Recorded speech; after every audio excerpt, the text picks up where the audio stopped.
ದಿನದಿಂದ ದಿನಕ್ಕೆ ಕಾವೇರಿ ಕೊಳ್ಳದಲ್ಲಿ ಒಳಹರಿವು ಹೆಚ್ಚಾಗ್ತಾ ಇದೆ. ಹವಾಮಾನ ಇಲಾಖೆಯಿಂದನೂ ಕೂಡ ಮಾಹಿತಿ ಸಿಕ್ಕಿದೆ ಅಂತೇಳಿ ತಿಳಿದು ಬರ್ತಾ ಇದೆ. ಸೊ ಮುಂದಿನ ವಾರ ಚಿಕ್ಕಮಗಳೂರು ಕೊಡಗು ಭಾಗದಲ್ಲಿ ಸ್ವಲ್ಪ ಹೆಚ್ಚಿನ ಮಳೆ ಆಗಬಹುದಾದಂತ ನಿರೀಕ್ಷೆ ಇದೆ. ಈ ಹಿನ್ನೆಲೆಯಲ್ಲಿ ತಮಿಳುನಾಡಿಗೆ ಸೆಡ್ಡು ಹೊಡಿತಾ ಇದೆ ರಾಜ್ಯ ಸರ್ಕಾರ ಅಂತೇಳಿ ಗೊತ್ತಾಗ್ತಾ ಇದೆ. ಏಕಾಏಕಿ ನೀರು ಬಿಡದೆ ಕಾರ್ಯತಂತ್ರವನ್ನ ಸರ್ಕಾರ ರೂಪಿಸ್ತಾ ಇದೆ. ಸೊ ಒಳಹರಿವು ಹೆಚ್ಚಳವನ್ನ ಆಧರಿಸಿ ಮುಂದಿನ ತೀರ್ಮಾನಕ್ಕೆ ಚಿಂತನೆಯನ್ನ ಮಾಡಲಾಗ್ತಾ ಇದೆ.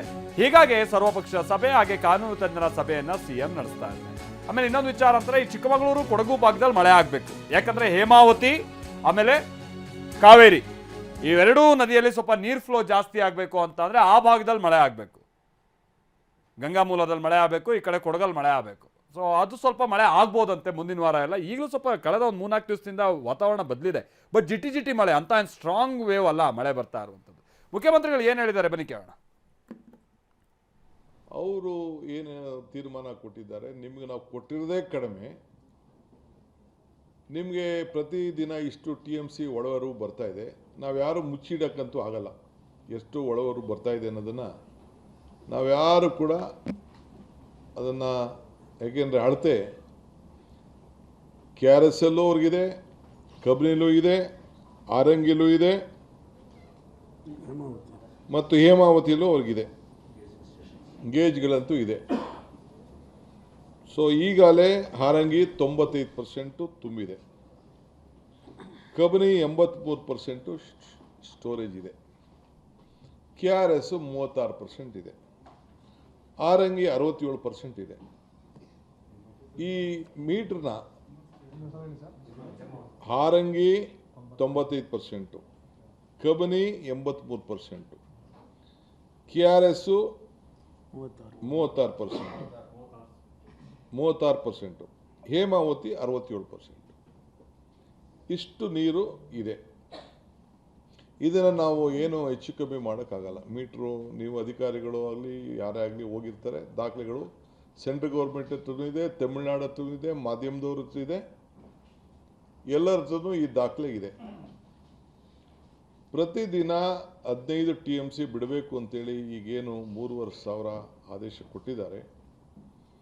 ಅಂದರೆ 15 ದಿನಕ್ಕೆ 4.56 TMC ಬಿಡಬೇಕು ಅಂತ ಮಾರ್ಗದರ್ಶನ ಕೊಟ್ಟಿದ್ದಾರೆ.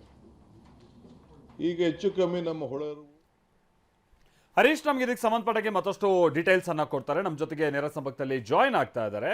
ಹರೀಶ್, ಈಗ ಸರ್ಕಾರಕ್ಕೆ ಸಹಜವಾದಂಥ ಇಕ್ಕಟ್ಟಿನ ಸ್ಥಿತಿ, ಯಾವುದೇ ಸರ್ಕಾರಗಳಾಗಲಿ ಇಂಥ ಇಕ್ಕಟ್ಟಿನ ಸ್ಥಿತಿ ಕಾವೇರಿ ವಿಚಾರವಾಗಿ ಬಂದಂಥ ಸಂದರ್ಭದಲ್ಲಿ ಅವರು ಮೊದಲು ಉರುಳಿಸುವಂಥ ದಾಳ ಅಂತ ಅಂದರೆ ಸರ್ವಪಕ್ಷಗಳ ಸಭೆ. ಅದರಂತೆ ಮುಖ್ಯಮಂತ್ರಿಗಳು ಕೂಡ ಈ ಸರ್ವಪಕ್ಷಗಳ ಸಭೆಯ ದಾಳವನ್ನು ಉರುಳಿಸಿದ್ದಾರೆ. ಬಟ್ ಸರ್ಕಾರಕ್ಕಿರುವಂಥ ಮಾಹಿತಿ, ಈ ಕಾವೇರಿ ಅಚ್ಚುಕಟ್ಟು ಭಾಗದಲ್ಲಿ ಏನಾದ್ರು ಮಳೆ ಆಗೋದು, ಆ ಮುಖ್ಯವಾಗಿ ಏನಾದ್ರು ಒತ್ತಡ ಕಮ್ಮಿ ಆಗೋದು, ಈ ಕುರಿತಾಗಿ ಸರ್ಕಾರಕ್ಕೆ ಇರುವಂಥ ಮಾಹಿತಿ ಏನು? ನಂಬರ್ 1. ಜೊತೆಗೆ ವಿಜಯ್ ಅವರ ಆಗಮನ ಆಗುತ್ತೆ, ವಿಜಯ್ ಒಪ್ಪಿಗೆ ಕೂಡ ಕೊಟ್ಟಿದ್ದಾರೆ ಅಂತ ಹೇಳ್ಕೊಂಡು ಖುದ್ದು ಮುಖ್ಯಮಂತ್ರಿಗಳೇ ಆರಂಭದಲ್ಲಿ ಹೇಳಿದ್ರು.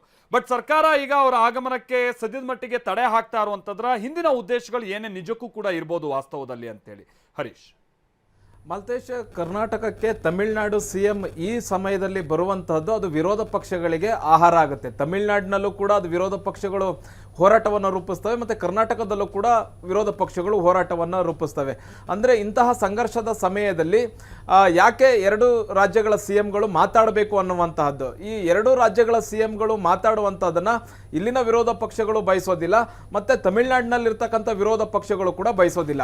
ಈಗಾಗಲೇ AIADMKಯ ಎಡಪ್ಪಾಡಿ ಪಳನಿಸ್ವಾಮಿ ಹೇಳಿದ್ದಾರೆ, ಯಾವುದೇ ಕಾರಣಕ್ಕೂ ತಮಿಳುನಾಡು CM ವಿಜಯ್ ಅವರು ಕರ್ನಾಟಕಕ್ಕೆ ಹೋಗಬಾರ್ದು, ಕರ್ನಾಟಕಕ್ಕೆ ಹೋಗ್ತಾರೆ ಅಂತಂದರೆ ಕರ್ನಾಟಕದವರು ನಾವು ನೀರು ಬಿಡೋದಿಲ್ಲ ಅನ್ನುವಂತಹ ಮುನ್ಸೂಚನೆಯನ್ನು ಕೊಡಲಿಕ್ಕೋಸ್ಕರನೇ ಈ ಒಂದು ಆಹ್ವಾನವನ್ನು ಕೊಟ್ಟಿದ್ದಾರೆ ಅನ್ನುವಂತಹದ್ದು.